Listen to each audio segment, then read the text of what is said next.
en esta computadora, ahí figura grabando, y bueno, comenzamos entonces con la clase de hoy. Disculpen la molestia, el link, no sé qué falla hubo, pero bueno, lo importante es que acá estamos. El tema que me tocó a mí hablar es sobre generalidades de las fracturas, y es un tema que aparte le vamos a enganchar con el tema de la consolidación de las mismas, ¿está? Vamos un segundito, ahí seguimos. Uno de los objetivos del teórico, ¿cuáles van a ser? Repasar unos conceptos de la anatomía del aparato locomotor. Vamos a definir la fractura. Vamos a las clasificaciones y las diferencias que hay entre el esqueleto maduro y el esqueleto en crecimiento. Vamos a hablar de la consolidación de las fracturas y de cuando esos procesos se detienen, por ejemplo, que es la pseudoartrosis. Vamos a hablar unos conceptos de lo que es un paciente grave, polifracturado o politraumatizado, algunos conceptos de eso.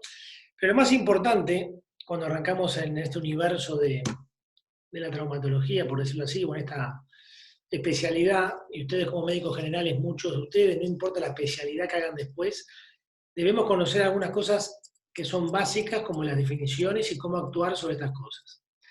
La definición de fractura en sí misma dice muchísimo más que esa frase que está ahí. A ver, es un foco contusivo. ¿Por qué? Porque vamos a hablar de la fractura traumática, la más frecuente. No vamos a hablar hoy de fracturas en hueso patológico, sobre tumores, sobre un quiste neurismático, cosas que se verán más adelante. Vamos a hablar de la traumática. Entonces, un fuego contusivo. Y me animo a decir que ahí le agregaría grave. Fuego contusivo grave. Donde se produce una solución de continuidad ósea total o parcial. Esto habla para que ustedes lo vayan digiriendo. Esto allá de trazo incompleto o trazo completo de fractura, con lesión de partes blandas asociadas, pero siempre está presente esa lesión de partes blandas, y es de grado variable. Vamos a ver que la lesión más grave de partes blandas puede ser, por ejemplo, la fractura expuesta, que van a tener una clase sobre eso, o si no, un síndrome compartimental, por ejemplo. Y otra parte fundamental de la definición es que tiene tendencia espontánea a la consolidación. ¿Qué quiere decir?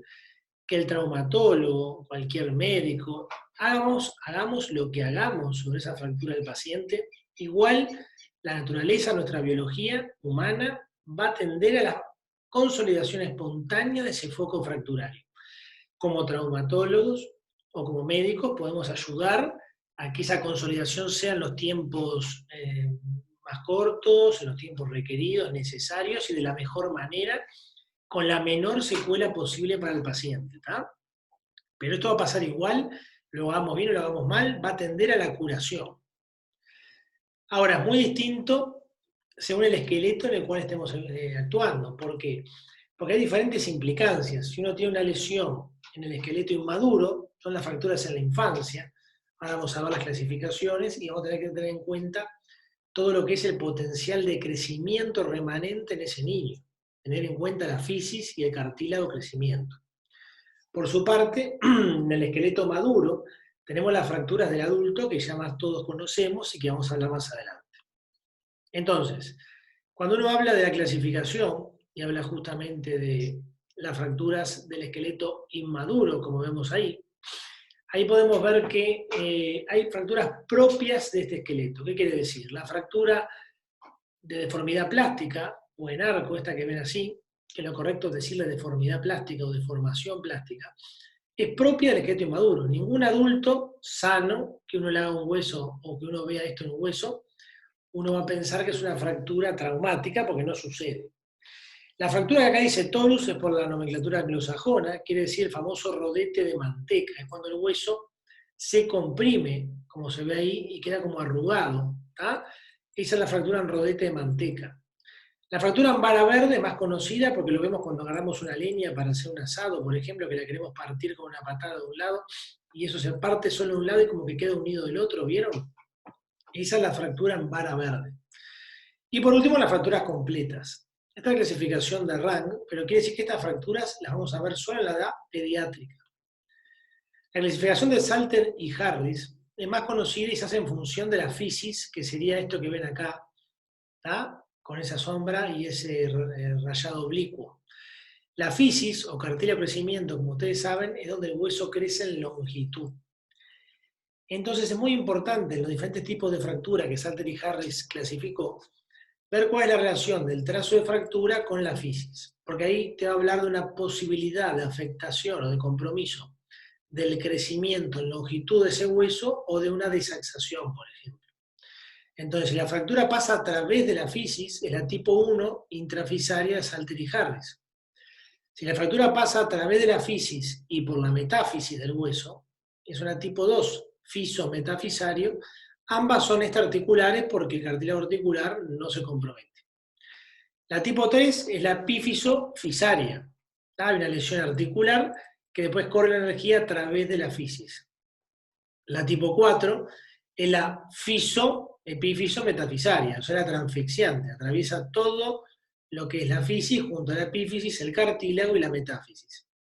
Y la tipo 5 es retrospectiva, esta es la más difícil de diagnosticar porque es aquella donde el paciente recibe un golpe, donde se lesiona de alguna manera la zona fisaria, pero el diagnóstico es como retrospectivo, quiere decir al tiempo que el niño tuvo ese traumatismo, uno empieza a ver que el niño sigue con dolor y cuando hace una placa puede haber una barra fisaria, que es que hay un cierre fisario precoz, o sea, esta fisis que se comprimió, se lesionó y queda sin biología, o mejor dicho, sin potencial biológico para que el hueso siga creciendo.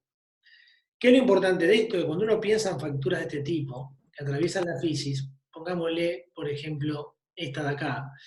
Si se cierra la fisis en este sector, ¿qué quiere decir? Que el hueso va a crecer en longitud solamente por el sector, pongámosle, medial. Va a crecer por acá. De esta manera va a haber una desaxación. El hueso va a seguir creciendo, pero solamente por el lado de fisis sana, no comprometida. Cuando tenemos también algún tema de cierre o barra fisaria, si esta es completa, ahí directamente lo que tenemos es una dismetría con el miembro contralateral. Porque en este caso, si la barra fisaria fuera completa, ese hueso deja de crecer en longitud, mientras el contralateral sí lo hace, y se origina una dismetría. ¿Tá? Son todas cosas que hay que tener en cuenta. Entonces, con algunos ejemplos para hacerlo más interactivo. Si ustedes ven acá, esta es una RX de un puño de frente, no es una RX que esté completamente encuadrada. Tratemos de no criticar eso porque se puede criticar bastante. Pero miremos lo que está señalado. ¿Por qué la puse? Porque esto que se ve acá, que estoy yo con el cursor, esta es la fisis de crecimiento del radio distal. Perdón, vamos de vuelta. Esta es la fisis de crecimiento del radio distal. ¿Qué quiere decir? El radio va a crecer a través de esta fisis. Esta es la epífisis del radio y esta es la metáfisis del radio distal. Y acá no vemos un traumatismo, mejor dicho, no vemos una lesión fisaria o metafisaria o epífiso-fisaria. Lo que vemos es una fractura metafisaria. ¿Qué quiere decir? Esta lesión en este esqueleto inmaduro, en principio, no compromete la fisis. No vendría a ser una lesión fisaria de Salter y Harris. Esta es una fractura metafisaria, que también vemos en el cúbito. ¿Se entiende? Entonces, si ustedes ven esta placa y ven esta radiolucidez a nivel de la pastilla radial, esto no es una fractura, esto sí es una fractura. Acá vemos cómo hasta se comprimió un poquito el periósteo y lo que es la metáfisis del hueso de este niño, y hay un trazo metafisario. Esta es una imagen que no se ve muy linda, pero no hay muchos casos de deformidad plástica, y eran las placas que teníamos, pero si ustedes ven acá, ambos huesos del antebrazo de este niño tienen una deformación plástica, ¿ven? El cúbito es más notable, hace un arco, hace una bowing fracture, y acá ven el radio también. A diferencia de cuando uno mira acá más el frente, que no se da cuenta de esa deformidad plástica, pero cuando uno hace el perfil, ahí lo notaron. Entonces, esas fracturas que vimos antes, que son particulares del esqueleto inmaduro y del niño, tienen esas implicancias que vimos, y eso es lo más importante tal vez de llevarse el esqueleto inmaduro y las fracturas en general hoy.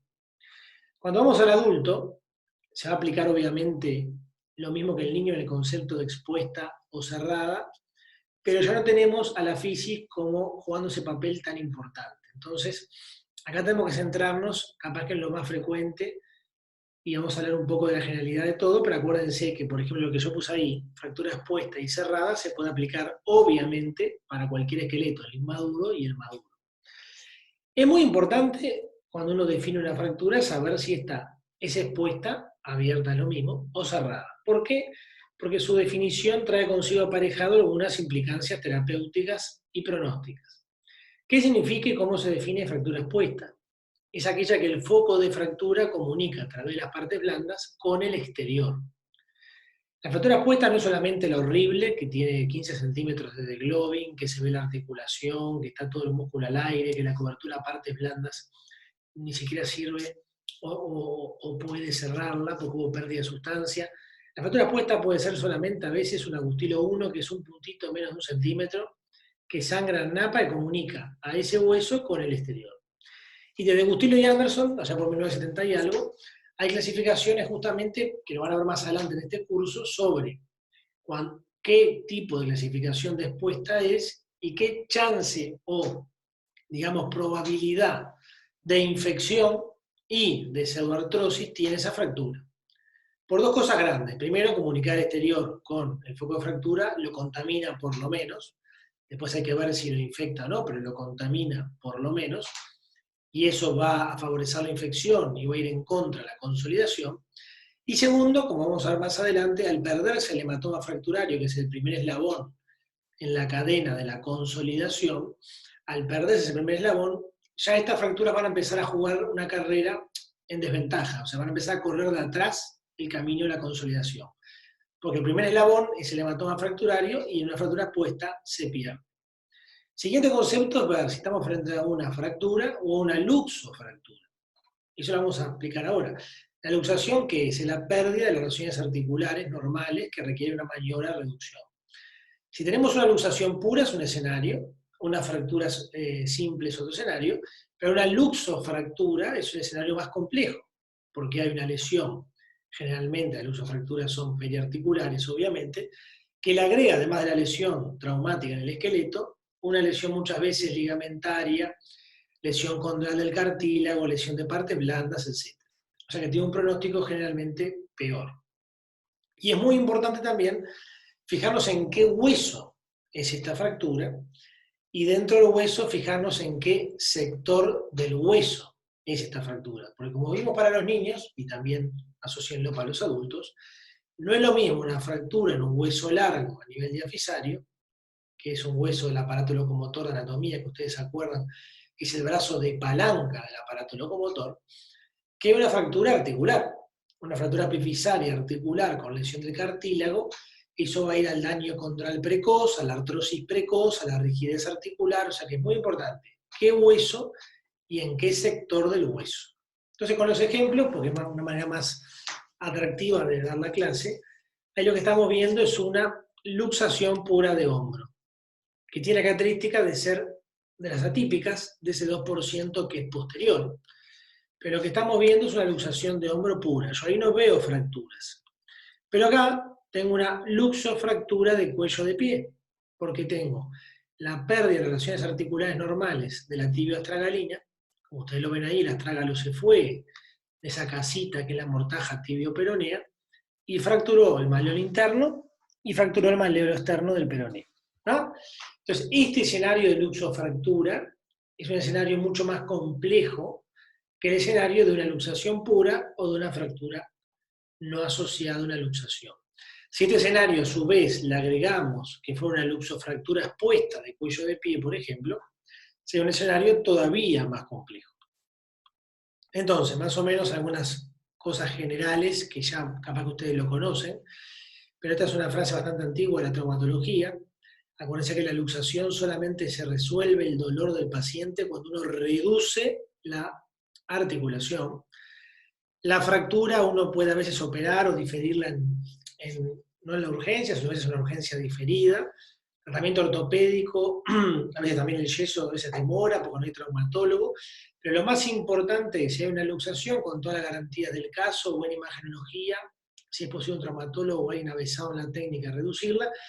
Y si hay una fractura, acuérdense que lo que está inervado y duele es el periósteo, por lo tanto, uno puede perfectamente, va a haber una clase de eso, inmovilizar la fractura, tratar de reducirla, no anatómicamente, no perfecta, pero cuanto más tiempo esté el hueso con el periósteo distendido, con esos dos cabos de la fractura totalmente desplazados, al paciente, aunque le hagamos una férula, le va a continuar el dolor, y el dolor no va a calmar tanto. Por eso, con no traumatólogos ideal, sino médicos que tengan experiencia, si usted hace mucha puerta de emergencia, y con este curso y yendo a la UQIA de Linot, si así lo desean, van a poder hacer muchísimas férulas, aprender inmovilizaciones, aprender, y eso es fundamental, porque ustedes no pueden, y no es lo ideal, trasladar pacientes de un centro hospitalario a otro, o del interior del país a Montevideo, con una férula de cartón, o a veces sin eso.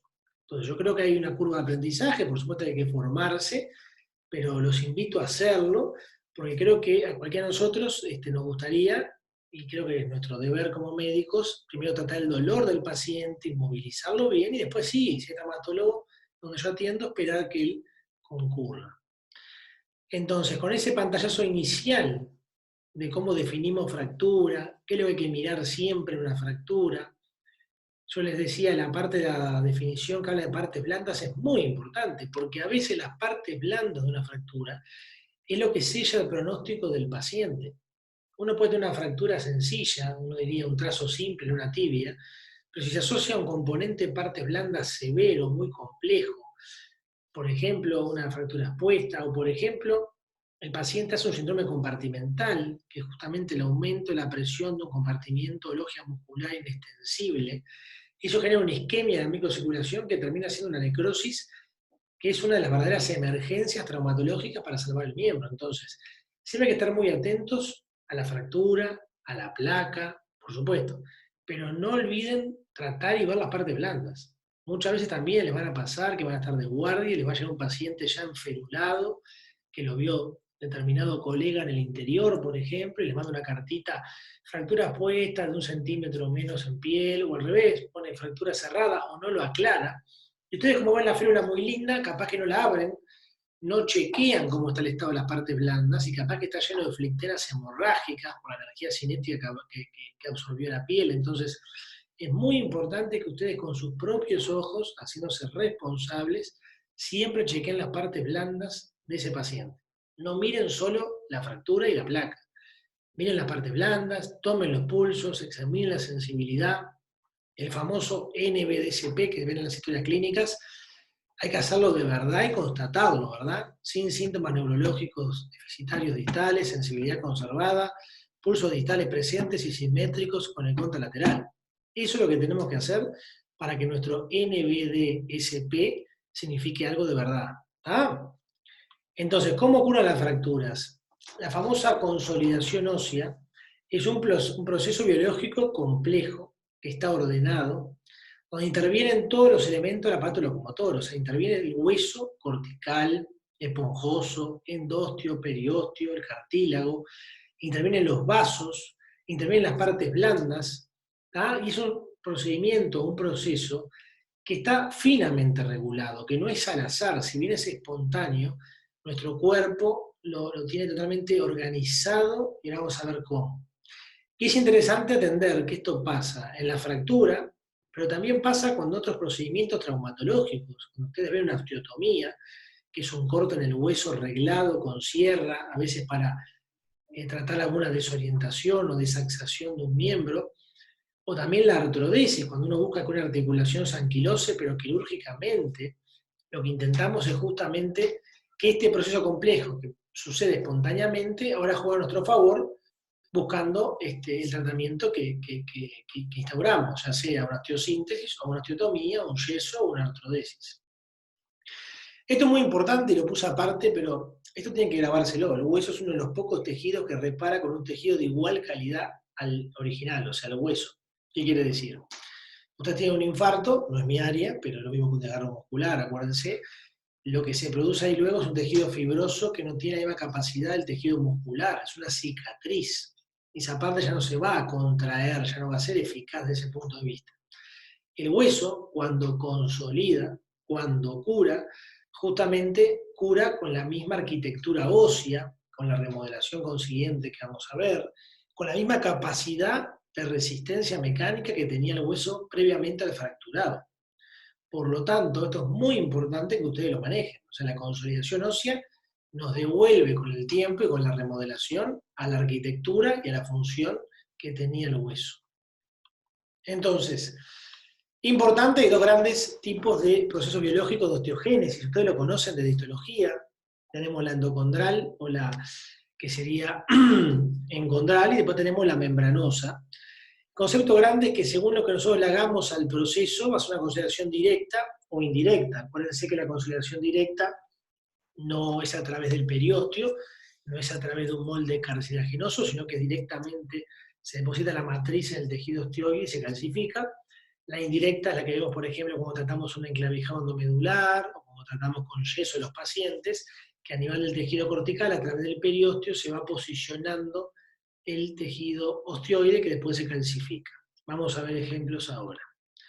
Pero lo primero es ver las grandes etapas que tenemos. Que estas etapas, como yo les decía, se producen en general en todos los pacientes, con algunos detalles. Yo les decía, la primera etapa, el eslabón 1 de la cadera, es el hematoma fracturario. Ese hematoma es clave para que inicie la cascada de la consolidación. Si yo tengo una fractura expuesta, esta es la etapa que más se ve afectada, porque el hematoma fracturario muchas veces se pierde a través del foco que comunica con el exterior en el momento del accidente. Después viene la etapa de callo blando, que cuando empezamos a formar esa matriz cartilaginosa, ese tejido osteoide, pero que todavía no tiene las resistencias mecánicas porque no tiene matriz ósea calcificada depositada. Después tenemos el callo duro, donde ya ahí tenemos esa matriz calcificada, con la misma resistencia que tenía el hueso previamente. Y después tenemos dos procesos distintos. El remodelado, que como el hueso es un órgano dinámico, constantemente está en remodelación, según las leyes de las trabéculas de fuerza, como ustedes saben. Entonces, a medida que volvamos a apoyar ese miembro, a caminar, a trabajar, a hacer deporte, se va a remodelar para justamente tener la arquitectura inicial, la que tenía antes de la fractura. Y el modelado es particularmente presente, vamos a ver ahora luego, en el esqueleto infantil. Pero es así que un niño a veces se fractura en la edad pediátrica y si le hacemos una placa cuando ya es un adulto joven, no vemos ni rastros de un callo perióstico ni de una fractura. En el adulto, esto ya es más raro, en el adulto, si bien tenemos remodelación, cuando ya se forma un callo, uno puede hacer placas sucesivas a lo largo de la vida del paciente y no llega al nivel del modelado. Siempre reconocemos dónde tuvo una fractura el paciente en la radiografía. Esto es importante porque la consolidación, como ya me adelanté, va a variar según el método de tratamiento que utilicemos. No es lo mismo una reducción abierta y fijación interna de una fractura, donde ponemos una placa y tornillos y los dos cabos de la fractura los pegamos con reducción anatómica, buscando una osificación primaria directa, donde el osteocito, el osteoblasto va a actuar directamente, a cuando dejamos una fractura con una placa puente, porque es muy conminuta, o ponemos un clavo o ponemos un yeso, donde ahí lo que se busca es una osificación secundaria perióstica. ¿Tá? Ustedes siempre traten de tener esa máxima de cuando ven callo óseo, es un callo óseo perióstico, pero hay fracturas donde ustedes no van a encontrar ese callo óseo porque es una estabilidad absoluta con reducción anatómica. En esos casos uno va a ver que el trazo empieza a desaparecer sin ver callo. Estas etapas igual se denominan callo por un tema de nomenclatura. ¿Tá? Entonces, la primera etapa, y mírense los tiempos, no quiero aburrirlos con factores de crecimiento, que a lo largo de la carrera siempre para muchas cosas nos van llegando a la cabeza con esta información. Quédense con el concepto. Es el proceso inflamatorio agudo en las 2 a 3 primeras semanas, contiene factores osteoinductores y conductores, y es acá donde empezamos a trabajar en esta cadena, ¿tá? Que es fundamental, y esta es la cadena que este eslabón se pierde en la fractura expuesta, como yo les decía.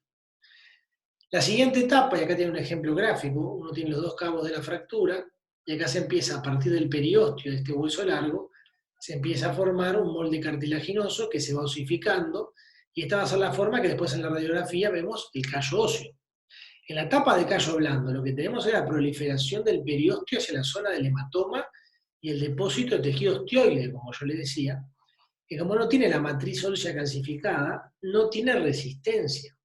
¿Tá? Poco a poco este cartílago, este molde cartilaginoso que vimos en los microscopios de histología, ¿se acuerdan? Se va a ir osificando. Entonces, si van pensando en los tiempos de una fractura, entre el hematoma inicial fracturario y esta etapa de callo blando es cuando el paciente no tiene resistencia mecánica de dicho nivel. Por lo tanto, cuando ustedes ven que al paciente le dejamos el yeso puesto, o le decimos movilice la articulación para no dejarla rígida, pero no tiene autorizado el apoyo, por ejemplo. Porque en esta etapa muchas veces no hay resistencia mecánica. Entonces, más o menos lo mismo, el periósteo, llegan los vasos, el hematoma fracturario, se empieza a formar el cartílago, ese que yo les decía, con tejido osteoide a partir del periósteo, hasta que después esto se osifica y hasta hay una anatomía que también se cambia, se remodela del canal medular. Esto es un ejemplo de un hueso largo, por ejemplo. Y acá tenemos claramente cómo ese callo duro se va formando. Esta es una fractura de húmero diafisaria del tercio proximal, donde ven el intento de un callo perióstico. Esto seguramente se trató de forma ortopédica, con una férula nu, después un brace, y lo que se ve son los puentes óseos que a través del periósteo, esta nube que se ve radiopaca, son los puentes óseos a través del periósteo que se van formando, que intentan justamente estabilizar la fractura, estabilizar el foco, y acá vemos cuando se formó el callo duro definitivamente. ¿Qué es lo interesante de esto? Que toda esta biología de la consolidación va de la mano de la clínica del paciente. Un foco móvil es un foco que no tiene un callo duro, ¿me explico? Mientras el paciente siente movilidad en el foco, no esté bien estabilizado, o el paciente presente dolor, tenemos siempre que pensar que la consolidación no ha culminado. El remodelado es lo que yo les decía, es volver a la arquitectura histológica original, el sistema de Havers, de ostionas, hueso cortical, hueso trabecular de esponjosa. Esto sucede en nuestros huesos y en todas nuestras etapas de la vida. Esto es fundamental. Ahora, el modelado es lo que yo les decía. El modelado solo se consigue en el niño y en la recuperación de la forma. O sea, ese callo óseo perióstico, créanme, si ustedes mismos, alguno de ustedes tuvo una fractura en la infancia, hoy ya es una placa y no se reconoce muchas veces ningún vestigio de ese callo que ustedes tuvieron. Ahora, este proceso biológico bien definido, bien regulado, ¿siempre sucede? ¿Siempre tiene éxito? Y no, lamentablemente no.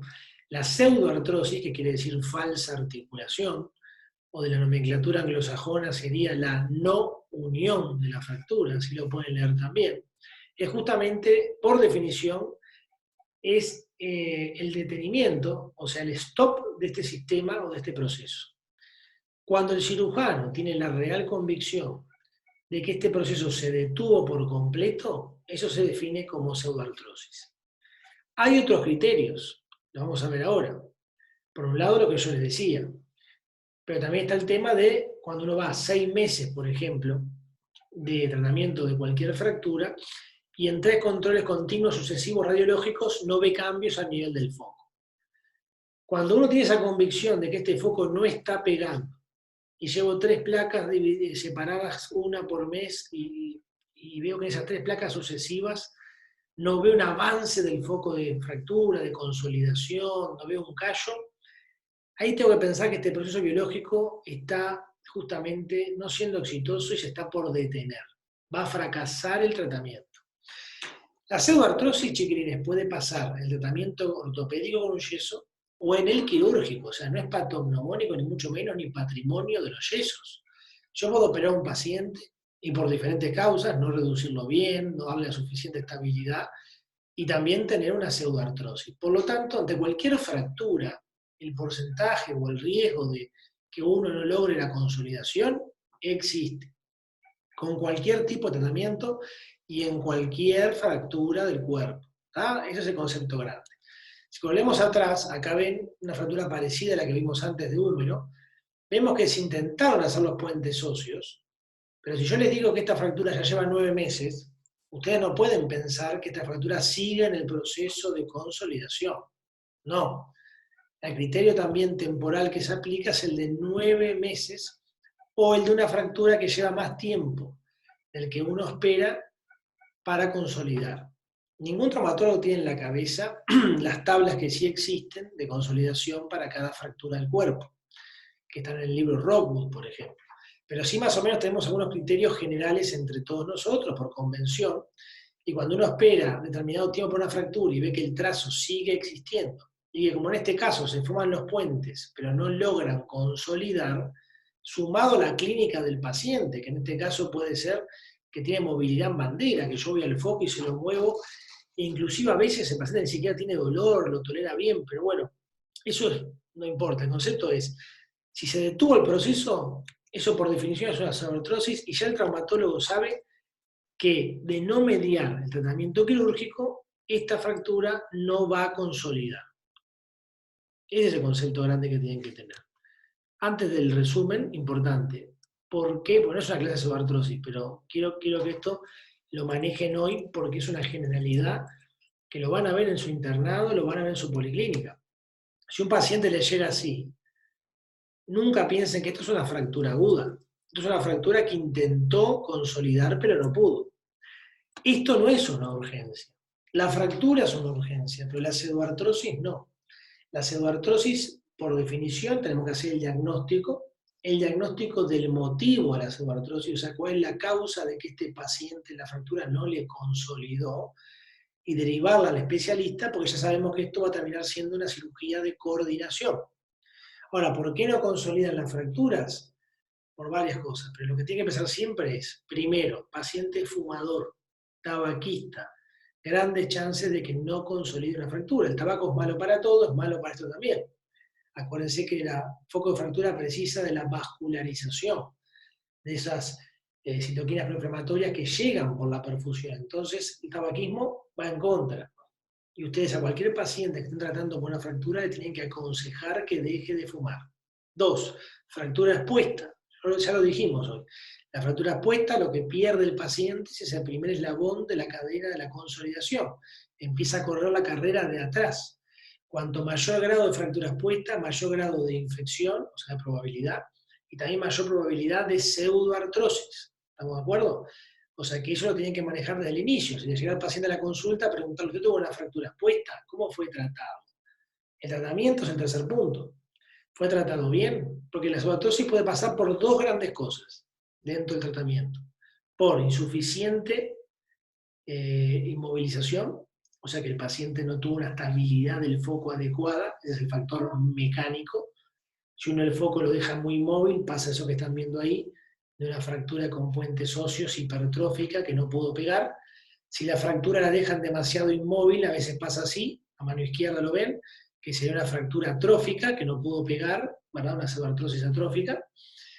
Y por otro lado, la parte biológica de la fractura. ¿Qué quiere decir ahí? Si es un paciente que hicimos las cosas bien, pero tiene un trastorno metabolismo fosfocálcico, es fumador, fue una fractura expuesta, a su vez está con alguna malnutrición, etcétera, todo eso va en contra del punto de vista biológico de la consolidación. Entonces, si reconocen esto, saben que es tratamiento quirúrgico. Hay algunos paréntesis para decir, que después lo verán, que hay algunas pseudoartrosis bien toleradas, pero en definitiva, si se detuvo el proceso, hay que reactivarlo de alguna forma, y esa reactivación es la cirugía.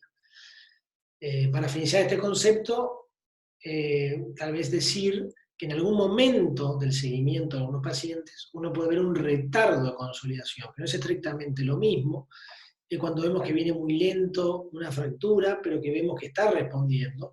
Y a veces ahí el traumatólogo puede colaborar en esa consolidación. Si fuera una fractura de fémur o de tibia que tiene un clavo, uno puede dinamizar el clavo, que es sacar los tornillos transfixiantes, para que el clavo se mueva cuando apoya el paciente y la fractura tenga micromovilidad en el foco. Y eso estimula, igual que el apoyo precoz, la consolidación de la fractura. ¿Está? Y otro concepto importante para que recuerden es que la pseudoartrosis puede pasar también cuando operamos. O sea que a los pacientes también hay que decirles que hay siempre una probabilidad de que yo lo opere de esa fractura porque tiene indicación quirúrgica, pero que tampoco pegue operado. Inclusive las pseudoartrosis a veces se reintervienen y el paciente tampoco consolida. Por lo tanto, este proceso biológico tan finamente regulado muchas veces fracasa. Por suerte, la minoría de las veces.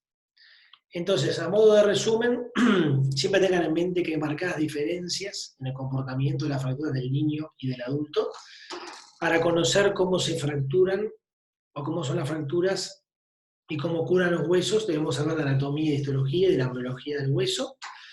La consolidación es un proceso regulado de manera compleja, pero ordenado, que busca la restauración mecánica y biológica del hueso con el hueso. O sea, estamos buscando que el hueso vuelva a formar hueso.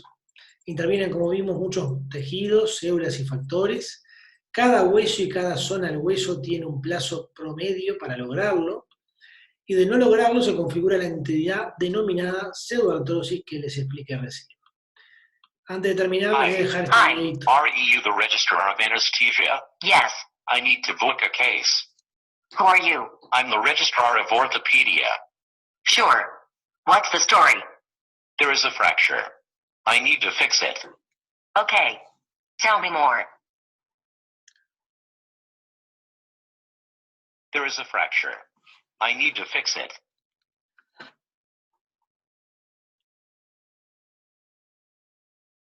There is a fracture. I need to fix it. Can you tell me more? The fracture is very displaced. I need to fix it. Okay. Let's start from the basics. Where is the fracture? The fracture is in the emergency department. I need to fix it. That's not what I meant. Who does the fracture belong to?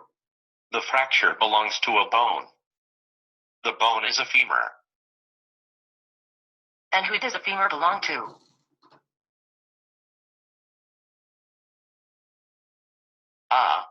The femur belongs to a 97-year-old lady from a nursing home. Okay. Anything else you can tell me? She is fasted. That is good. Any comorbidities? She is otherwise well. Except for. Except for what? Her temperature is 29 degrees. Right. And her pH is 6.8. Really? And she has a condition I have not seen before. Which condition is that? A systole. A systole. A systole. Right. And you want me to anesthetize her? There is a fracture. I need to fix it. Why didn't you tell me about it from the start? I did. There is a fracture. I need to fix it. No, not the goddamn fracture, the bit about a systole. Because then you might refuse to anesthetize her. Don't you think I'd have noticed a systole when the patient arrived in the anesthetic bay? It will not take me long to fix the fracture. I'm very skilled with hammers and power drills. She is not fit enough for a haircut, let alone an operation. There will be minimal blood loss. I think she has other management priorities at the moment. Like the fracture. Like CPR. They have finished doing that. Oh. They have stopped doing CPR on someone in a systole. Yes. That means she is dead. There will be minimal blood loss. You know what? You're right. There is not much blood loss when there's no friggin' cardiac output. I need to fix the fracture. Please go away. You are being obstructive by refusing to do my case. And you are making my head hurt. There is a fracture. I need to fix it. I need to go and punch a brick wall. If you break your hand, I will fix it for you.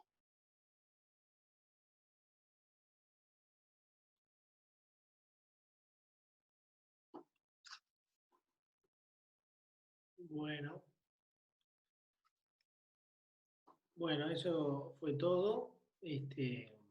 Esa sátira del final, obviamente es una sátira, pero me parece bastante divertida, porque habla un poco de lo que es trabajar en equipo y de pensar un poco en que la fractura que hoy hablamos es solamente una parte de todo lo que es un paciente, que es mucho más que esa fractura.